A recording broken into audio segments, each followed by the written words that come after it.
लीजिएगा इस व्रत शिव महापुराण कथा को कि व्रत बहुत बड़ा व्रत है,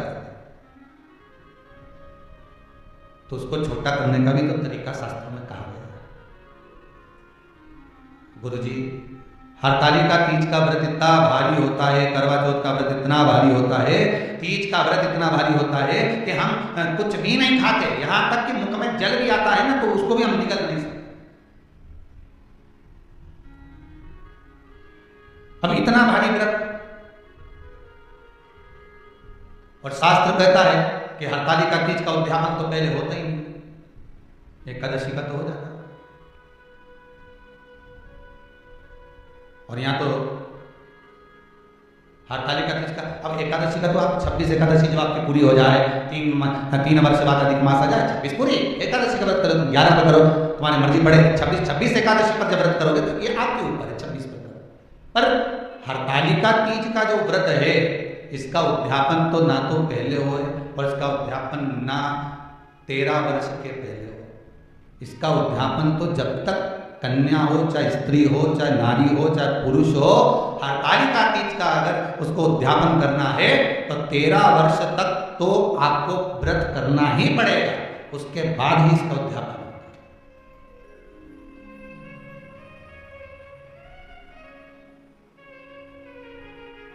नहीं तो कहीं की माताएं तो बड़ी होशियार सोच के बैठी थी क्या अब की साल उद्यापन कर, 13 वर्ष अगर आपके हो गए व्रत करते करते हरतालिका तीज का,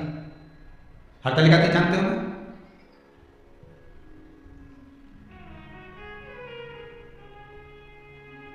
तेरह वर्ष अगर आपके हो गए भगवान की भक्ति को धारण करते करते,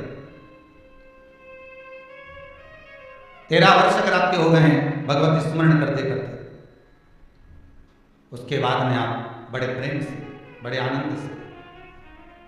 आप व्रत का उद्यापन करो, कोई मना नहीं। पर यदि आप उद्यापन कर रहे हो और आपका मन है कि मुझे उद्यापन करना ही है, तो 13 वर्ष तक जिस भाव से आप भगवान का व्रत कर रहे हो, साधना कर रहे हो, स्मरण कर रहे हो, उसी भाव से आप उसको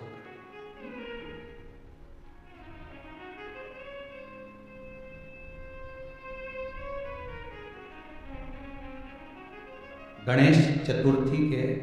एक दिन पहले आ जाती है, सहज भाषा में समझ लो तीज को, हस्त नक्षत्र तृतीया। उसमें सबसे ज्यादा जरूरी है हरतालिका तीज का पूजन अगर आप कर रहे हो,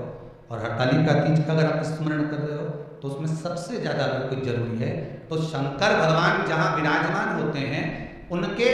ऊपर उनकी 5 कन्याओं का होना जरूरी है। मतलब ऊपर फुलेरा बंधना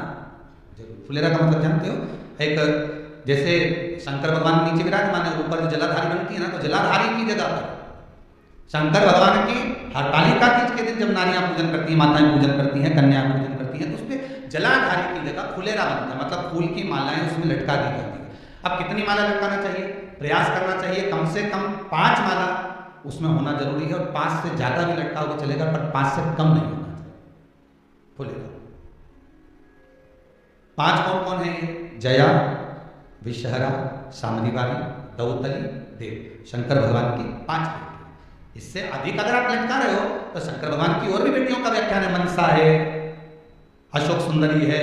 ये शंकर भगवान की पुत्रियां, नर्मदा जी का स्मरण आ जाता है, नर्मदा है, तो ये सब बेटियों का तो आप ज्यादा लटकाओ चले जाएगा, पर कम नहीं। जैसे हरतालिका तीज का जो उद्यापन होता है, उद्यापन में सबसे मुख्य चीज क्या होती है कि जो भी आप वस्तु दान दे रहे हैं, जो भी आप वस्तु समर्पित कर रहे हैं, हरतालिका तीज के उद्यापन में जो भी सामग्री आप दे रहे हैं वो 5 होना चाहिए।